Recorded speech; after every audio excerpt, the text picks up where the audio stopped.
Well, welcome everybody. It's very nice to be here, and I'm very excited to be here for this first training session, and also to be taken on the challenge of being chair of the London Historic Buildings Trust.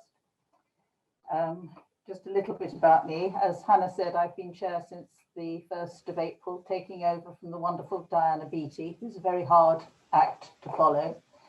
I was previously director of the Pilgrim Trust until around this time last year, and I've got nearly 40 years, I'm afraid, of experience of working with charities and in heritage and conservation. I'm also deputy chair, which I've been for some years, of Pitsanger Manor and Gallery Trust, and I'm chair of the Charlotte Bonham Carter Charitable Trust, which is a tiny grant-making trust. And I sit on the Finance and Strategy Committee for the Society for the Protection of Ancient Buildings. So I'm here to talk a little bit about heritage projects and what the challenges are and the aims and objectives. So what do we mean by a heritage project? Well, I'll come to that. These are all things I'm going to outline. This is an introduction. What do heritage projects aim for, and how do you go about starting one? We'll be looking very briefly at some elements that will be considered in more detail later on in the workshop and in workshops 2 and 3. How do you go about it? How do you establish a project? It's usually done in stages. It takes time, it takes people, it takes investment, but it can be done. But you just need to realize that these buildings are often very complex and can throw up all sorts of challenges, and usually do. And they can take a very long time. It's essential for a building to find a new use.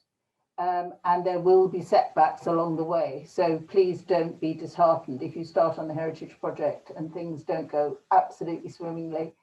That's completely normal, so don't be downhearted.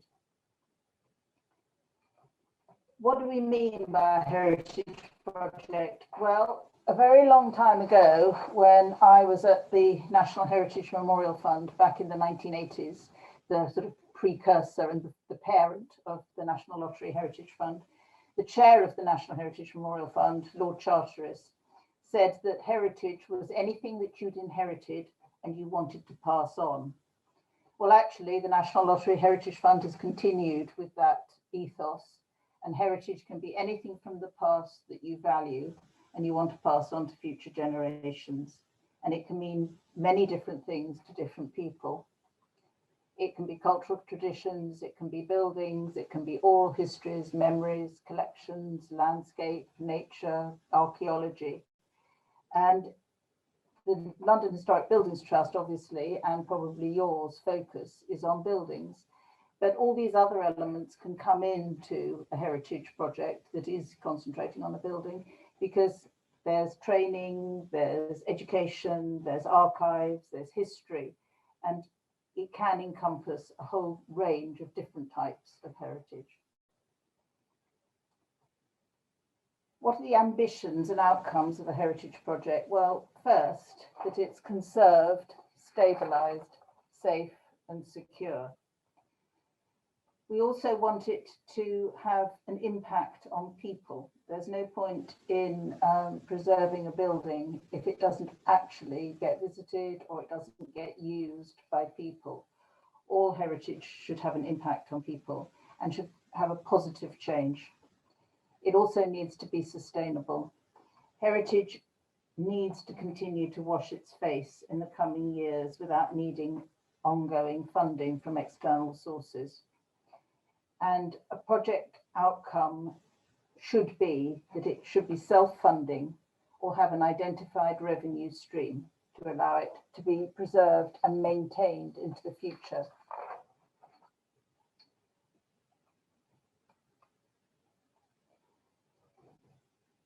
Different visions for different projects. These are some that Hannah found for me of vision statements. The Acton Arts Project, Folkestone, the Old Fire Station. I rather like the historic Coventry one, which is the vision is to find innovative ways to sustain historic places and to inspire, involve and connect people with the city's history.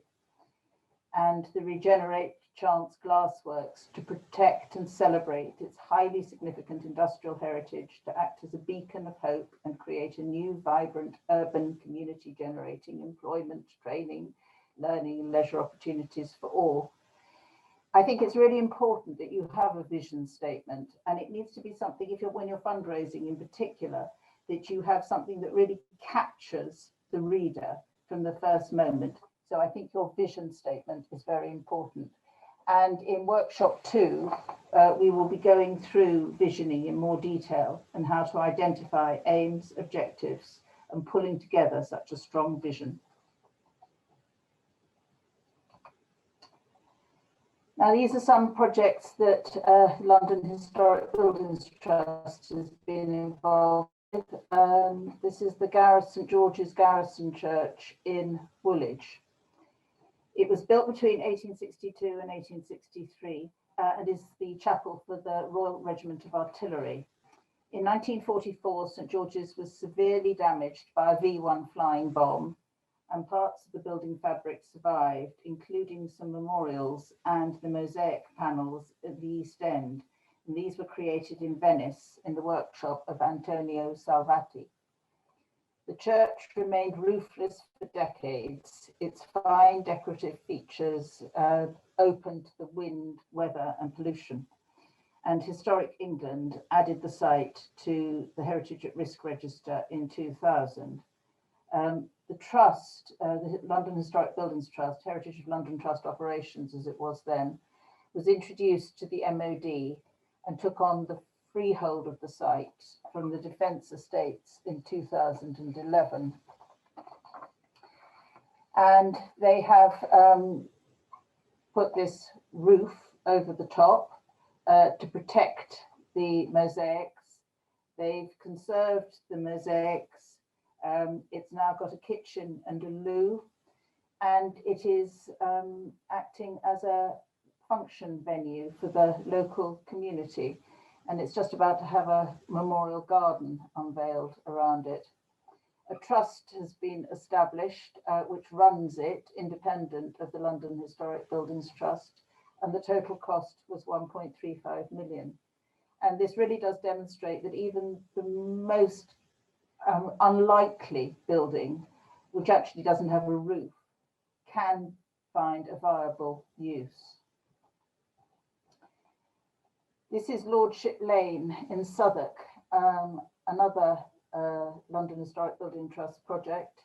It was built in 1873. It was in the most, I saw it actually when I was at the Pilgrim Trust, when it was in the most appalling condition. It was literally falling down. And it was on the highest possible category of the Heritage at Risk Register.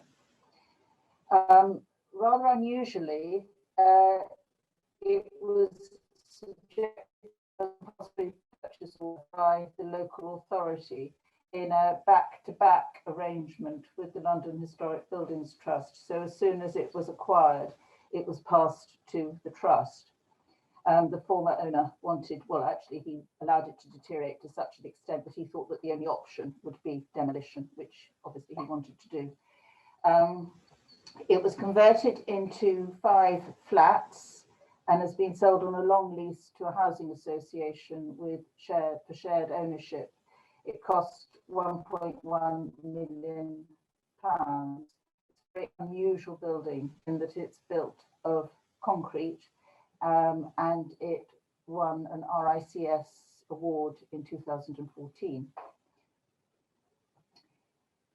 I put this one in because I thought it was one of the most unprepossessing little buildings that you could actually possibly find. And when the Tyne and Wear Building Preservation Trust approached the Pilgrim Trust for a grant towards its repair and reuse, I was deeply sceptical.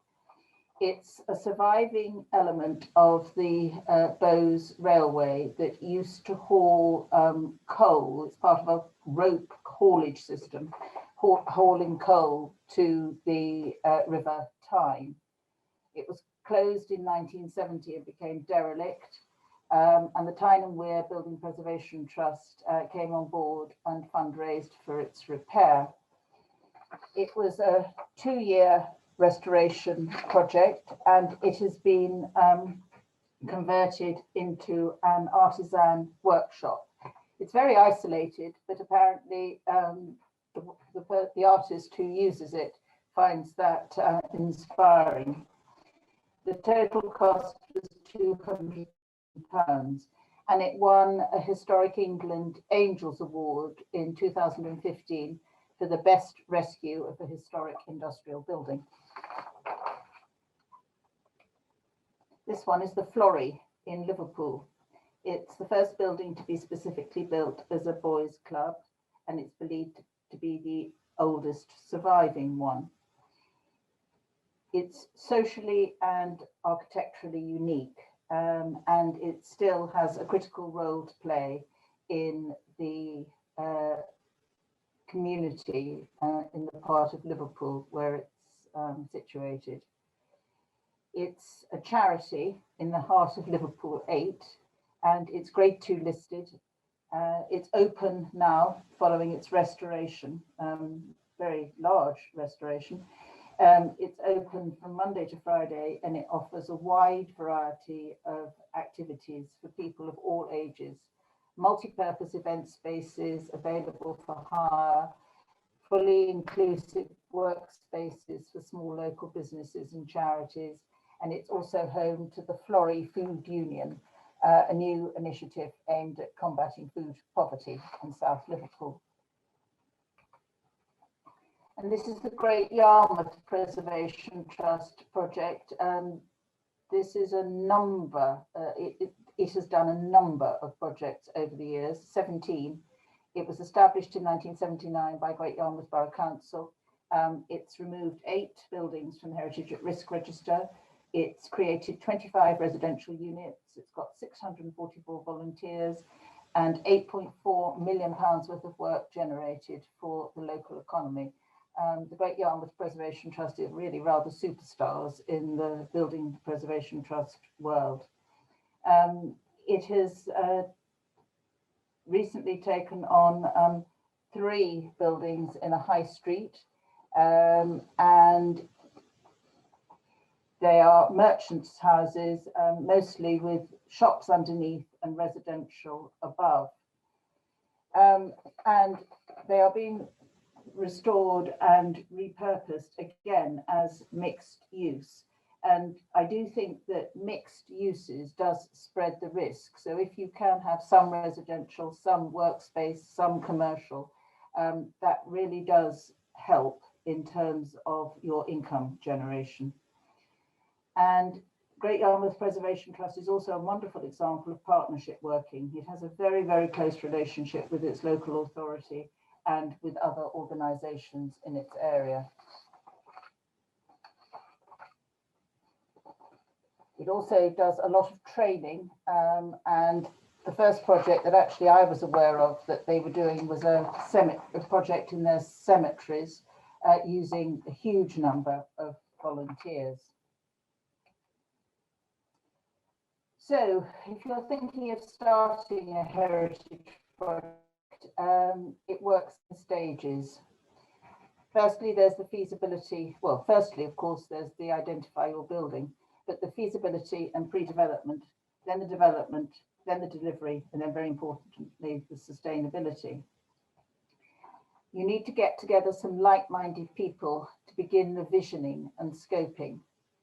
And you need to think about the structure, because if you're going to fundraise for a building, you need to have a formal structure which can be the recipient of the grant aid, whether it's a charitable trust or a community interest company. Both have their advantages and disadvantages, but you really do need to think about what type of organisation you want to form. You have to either have a heritage building or project in mind, or you have a need. But you do need a willing owner. Although we all think that more local authorities should be persuaded to go down the compulsory purchase route, it is very complex, it can be very difficult, and local authorities are reluctant because of the risks involved. So having a willing owner or a willing seller is really a much easier way to go.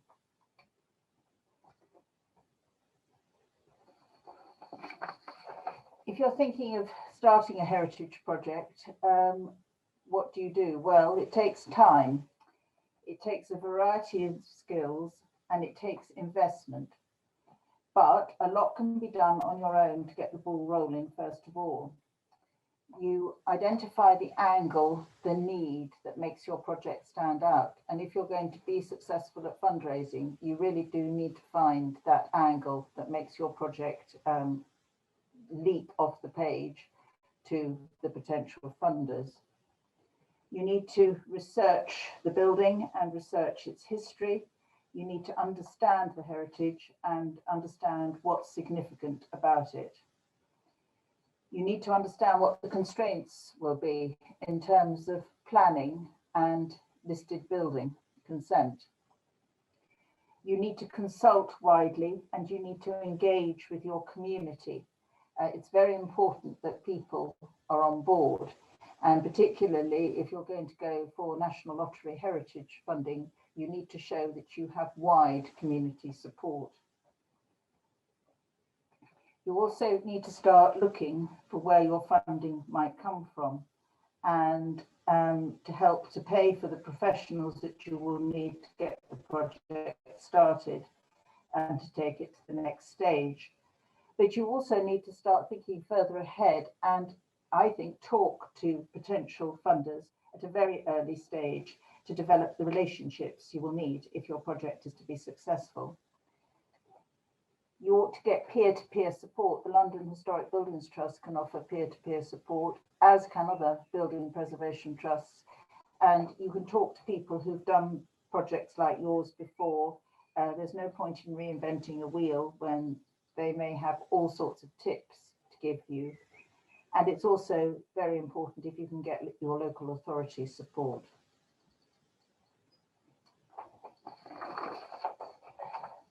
You need to think about the initial finance to help with feasibility work, i.e. what can practically be done with the building. And the lottery can help you, the Architectural Heritage Fund can, the National Churches Trust can help if your building is in use for worship. The Pilgrim Trust will help at early stages. Their smaller grants can make a huge amount of difference at an early stage of a project. You could talk to your local authority, or you could consider crowdfunding, although do be aware that crowdfunding can be rather labour intensive. And you do need to get support. London Historic Building Trust can offer training and advice. The Heritage Trust Network, which is a membership organisation, has a heritage toolkit which tells you how to start and get moving with the project. And the Architectural Heritage Fund has viability guidance.